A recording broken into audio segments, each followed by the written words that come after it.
An ongoing war between nations dedicated to magic and technology, worlds being invaded, and a girl who just wants to be a librarian. All this and more, what's new and notable in light novels, September 2019.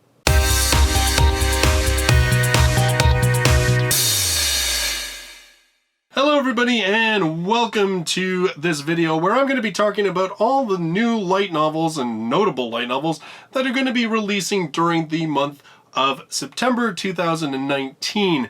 Now, I will have a complete list by date of all the titles that are going to be released this month, but as we start getting into months where we have, let's say 20, 30, 40, 50 light novels being released, just going to be focusing on what's brand new. So brand new series or series that are coming out for the very first time, typically in print, because in today's market we seem to get digital releases first and then we get print sometime later.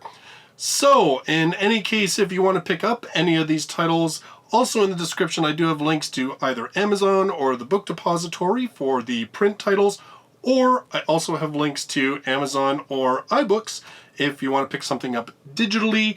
Those, of course, are affiliate links. Thank you very much for using them. In any case, there's a bunch of titles, so let's get to it. On September 3rd, we had a number of books released. First up, from 7 Seas, we had the print release of Arifureta, From Commonplace to World's Strongest, 0. So this is the prequel series to Arifureta, a backstory series for the hit franchise that's now an anime. And 7 Seas also has the manga of this one as well. Third-rate synergist Oscar Orcus wants only to live a peaceful life, raising money to support the orphanage he grew up in. All of this changes when the whirlwind that is Milady Racin storms into his life. Milady, seeing Oscar's hidden potential, wants to recruit him for her mission to defeat the gods. Oscar wants no part of this, but when the orphanage suddenly comes under attack, he may have no choice. So this is the series that actually focuses on the creators of the labyrinths that feature very heavily in the Arifureta main series. I guess obviously they did this description before the series was released because the anime seems to have not been too well received. We're actually going to be doing a podcast talking about Arifureta, and I am sure that we will address the anime to some extent when we do that. In any case, I don't know. I've not read any of this prequel series yet. If you've checked it out, let me know in the comments down below. What do you think? Is it worth checking out? Is it good? Or is it just kind of, well, it's interesting a little bit if you're a fan of the series. Also on September 3rd, we've got 2 titles from J Novel Club. These ones coming out in print for the first time. First up is volume number 1 of Ascendance of a Bookworm. If there aren't any books, I'll just have to make some. A certain college girl who's loved books ever since she was a little girl dies in an accident and is reborn in another world she knows nothing about. She is now mine, the sickly 5-year-old daughter of a poor soldier. To make things worse, the world she's been reborn in has a very low literacy rate and books mostly don't exist. She'd have to pay an enormous amount of money to buy one. Mine resolves herself. If there aren't any books, she'll just have to make them. Her goal is to become a librarian. This story begins with her quest to make books so she can live surrounded by them. Dive into this biblio-fantasy written for book lovers and bookworms.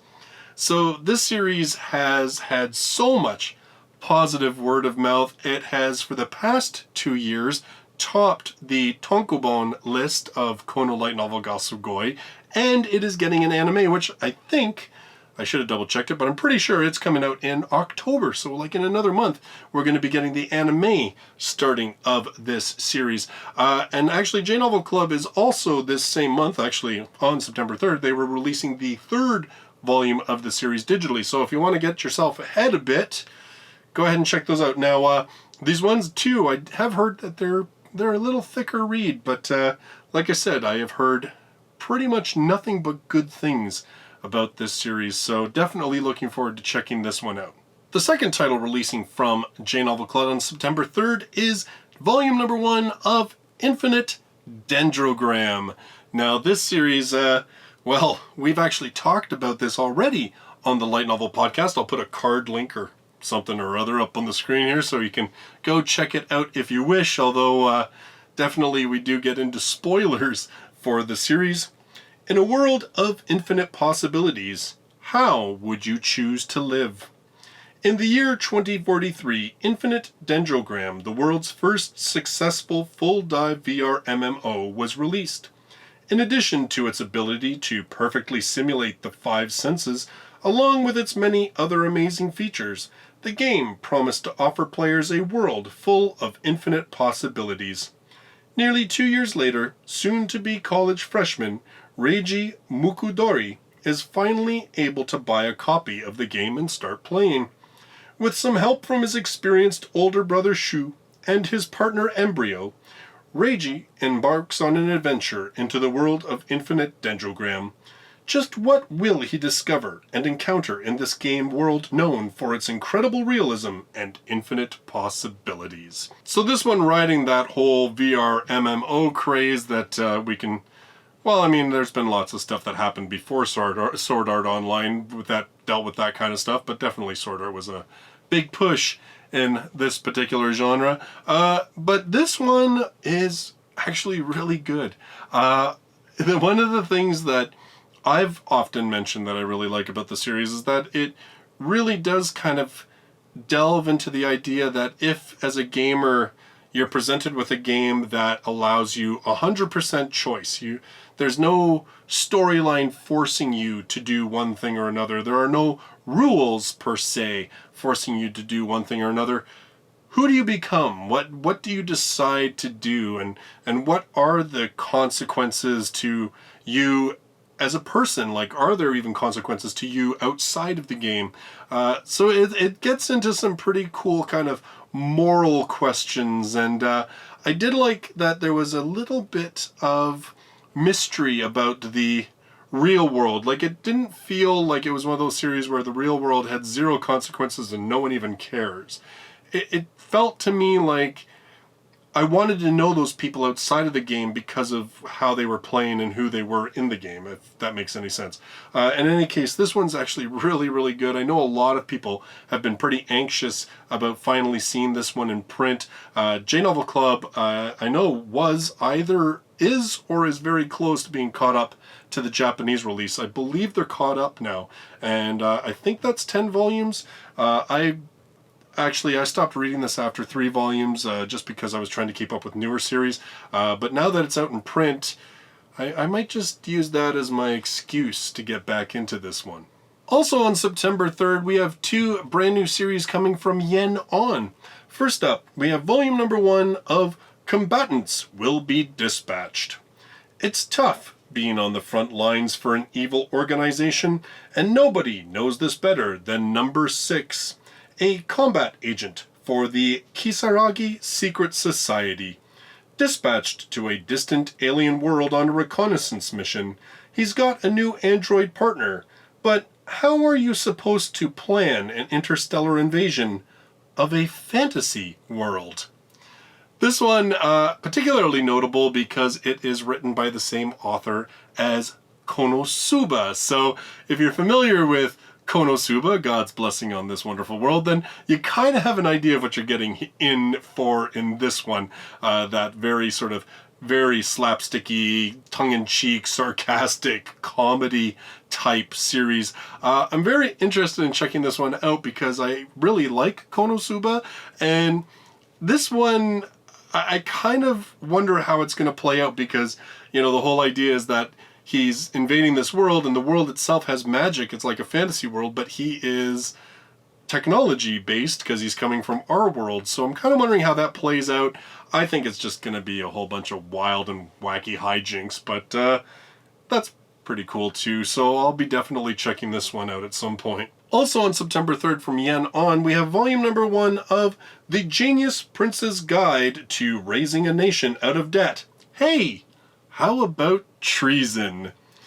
The prince of this small and weak kingdom strives for only one thing: selling out his country and living a quiet life in leisure. Sadly, the greatest obstacle he will ever face is his own genius. As he achieves ever greater accomplishments, he earns more and more favor with the people of his kingdom, which makes fulfilling his own dreams all the harder. So yes, this one is, of course, a comedy. Essentially, yes, it is that his genius makes it harder, but the whole idea is that he thinks that the best way for him to sell this kingdom is to improve its value, and that's why he starts applying his own personal genius to the kingdom. It isn't because he feels he should or have to. It's just because he figures then he's going to be able to sell it for more money because it'll be worth more. So one of those sort of comedies where, you know, the hero, of course, the hero, has one thing in mind, which is kind of a scuzzy kind of idea, but just through the way things go, he ends up doing the right thing. Sean Gaffney's been reading this one, actually, the last little bit yesterday and today on Twitter. I've been following some of his quotes that he's been tweeting about this one, and it sounds like it'll be fun. I'm looking forward to checking this one out as well. On September 16th, and this one is from J Novel Club, and it's kind of an interesting story. So, first off, it is volume number 1 of The Combat Baker and Automaton Waitress. The war hero known as Silver Wolf, Lud Langart, piloted a humanoid assault weapon while dreaming of life as a baker. After the war, Lud now peacefully runs a bakery, but thanks to his frightening scowl, he can't sell a single loaf of bread. After posting an ad for a waitress in a last-ditch effort to save his business, who should reply but a beautiful, silver-haired, red-eyed young girl. What Lud doesn't know is that this new waitress was born from IA, his AI partner, installed in the weapon he piloted during the war. Wow, man, that's like a major spoiler right there, and that just that is not the same synopsis that was put out initially from Bookwalker. So this is interesting because this Bookwalker a few years ago announced that they were going to do exclusive light novel releases in English, and so they licensed this one, Combat Baker, and the other one was The Ryu's Work Is Never Done. And so they were translating them into English and then releasing them exclusively on their platform. It was the only place that you could buy them.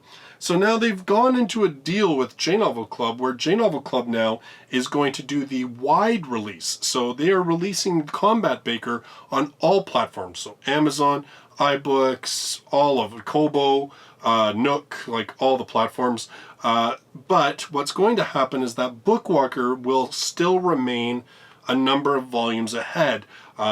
I've read the first volume of this one. I actually thought it was pretty cool. I thought they did a good job of kind of showing how war continues to haunt people. Like, even when you try to put it behind you, and not even just the main character of Lud, but also other people around him and the other citizens and everything else. Like, I thought it did a good job of kind of balancing a little bit of comedy, but also some more serious and interesting themes as well.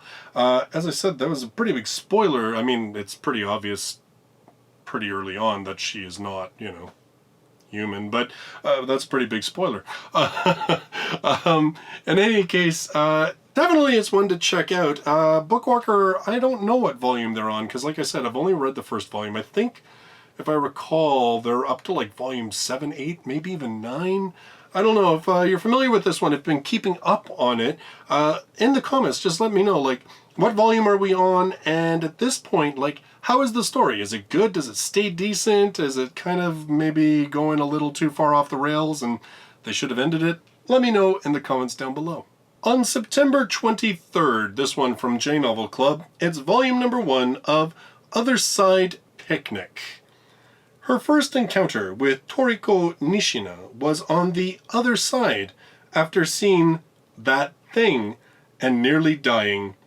Ever since that day, exhausted university student Soroo Kamekoshi's life changed. In this other world, full of mystery, which exists alongside our own, dangerous beings like the Kune and Hashaku-sama that are spoken of in real ghost stories appear. For research, for profit, and to find an important person, Toriko and Sorabo set foot into the abnormal. A tale of two girls' bizarre exploration and survival, brought to you by an up-and-coming sci-fi author. So this one is, now I'm going to probably blow it on the title, but I think it was Side by Side Dreamers or Side by Side Sleepers.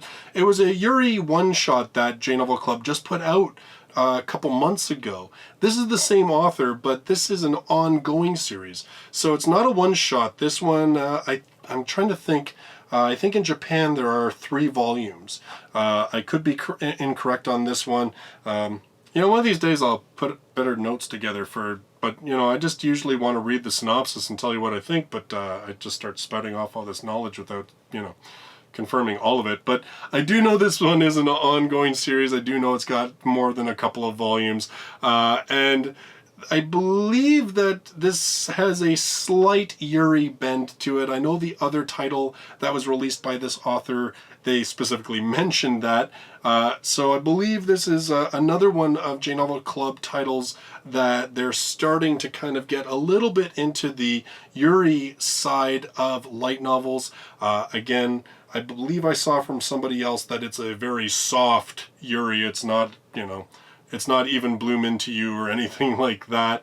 But definitely, this one sounds pretty cool. Like the whole idea, what they don't really say it in this synopsis, but I have seen it mentioned in other things, is the idea is that a lot of the urban legends that are in our world are realities in the other world. So it sounds like it could be a really cool series and that there's a lot of possibilities there. So I'm pretty curious to check that one out.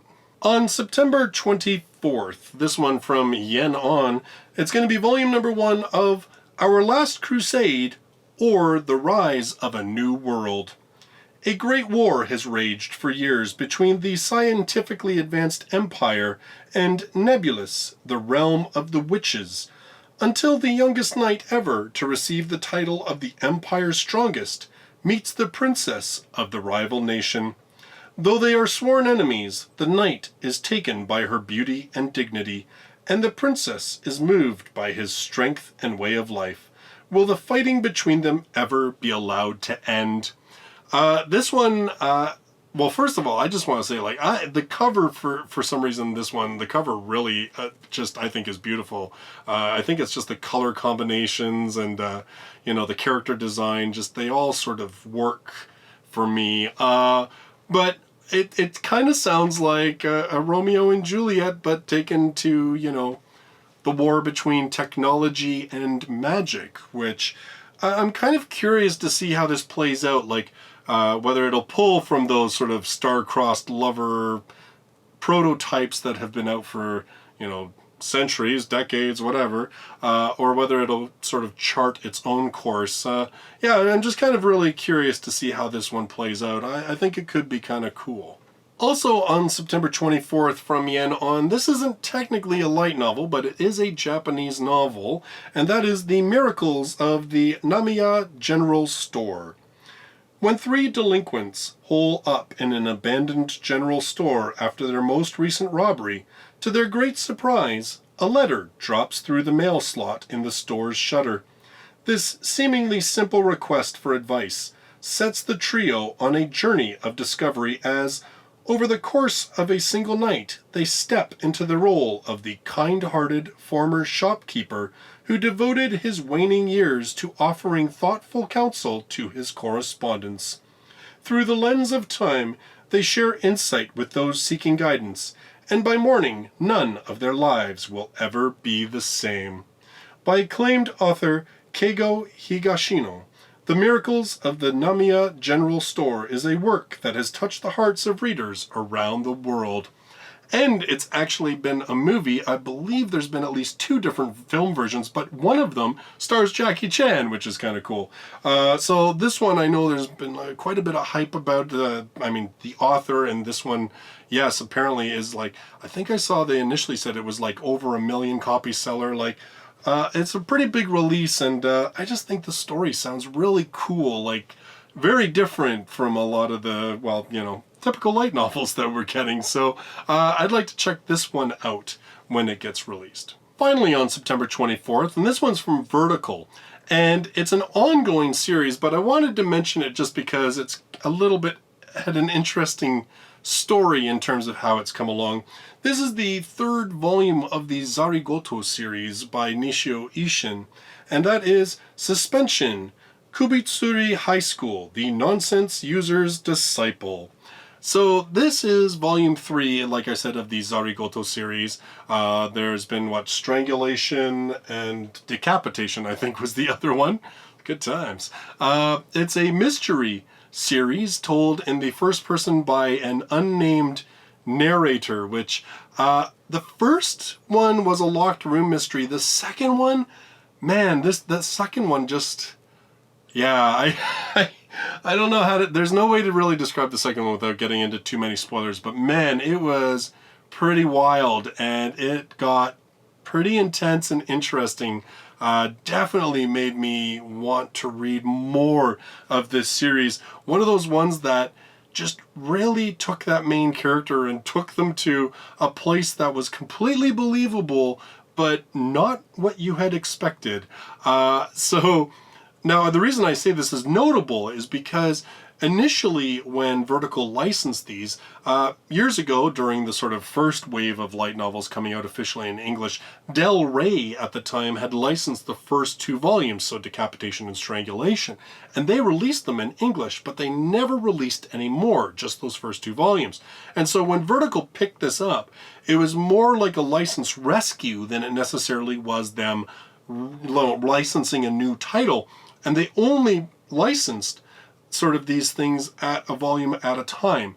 And so they brought out volume 1 and 2, and those were not entirely retranslated. Instead, they kind of went back to Del Rey's translation and cleaned it up, and I think did some re-editing and stuff like that. But generally speaking, they were kind of releasing a polished version of the Del Rey books. Well, this one now is the first time it's ever been available in English. So it's just, you know, to me, I just think it's kind of interesting, and it shows how things have kind of changed. That, you know, you go back those how many ever years that the Del Rey releases came out, and the series is left basically dead in the water after 2 volumes. And now we've had those first 2 volumes re-released, and now we are continuing the series. Fingers crossed that we get the whole thing, because man, like I said, the first 2 books, I really enjoyed them. Of course, it's Nishio Ishin. You know there's going to be all sorts of weird character quirkiness and conversations that, you know, don't necessarily drive the plot a whole lot, but are still kind of fun and build the characters up. But and in terms of like a mystery writer, Nishio Ishin's kind of interesting, because I wouldn't say that he is a great mystery writer. You read it more for what those mysteries reveal about the characters, I would say, more so than your sort of typical mysteries where it's like the whodunits and you're trying to figure it out and everything else. But definitely, I've enjoyed the first 2. I've got reviews for them on the channel if you want to check those out. And I will definitely be checking out this 3rd volume. Finally, on September 30th, we have a new release coming from Cross Infinite World, and that is Root Double. Before crime, after days, after. When disaster strikes an isolated research city, Captain Watase Kasasagi is deployed with his elite rescue squad to handle an underground nuclear reactor meltdown. Yet the disaster is not entirely what it seems. Radioactive contamination and massive explosions become the least of the squad's concerns when the facility suddenly goes into complete lockdown, and they aren't the only ones inside. Now they're hearing voices, rescuing schoolgirls who shouldn't be there, and finding corpses that had nothing to do with the meltdown. Will Watase be able to save the other survivors before it's too late? Or will the voices make them turn on each other first? Find out in this fast-paced survival thriller. So this is actually based on a visual novel, and there is a second volume that's going to be released. I believe it's already been advertised that they're going to be releasing it in early 2020. I think it's actually the same title, except it's before. So this is after and then it's before. So it's kind of like a visual novel where it sounds like the books are showing you different routes. So you kind of see how everything ends and after, and then I'm guessing before sort of fills in a whole bunch of blanks that you wouldn't have known about until reading it. What's also kind of interesting about this one, aside from the fact that it's genre-wise quite different from Cross Infinite Worlds' other stuff, which is very typically much more shoujo influenced, is that they've actually hired the original artist from the visual novel to do the interior art for these light novels, which I think is kind of cool. I get that whole continuation and sort of tying these things together. I think that's pretty awesome of Cross Infinite World, and, well, probably pretty smart marketing on their part too. In this video, I want to say a special thanks to Drone205, Fixlab.com, Michaela Werner, Megas, and Philip Volseberg for their support on Patreon, as well as the support of all of my patrons who help me continue to pay for the software to do these videos, pay for the books to review, as well as paying for additional hosting so that the Light Novel Podcast can be on as many platforms as possible. So that's everything that's new and notable coming out in September of 2019. Let me know in the comments down below, what are you most interested in?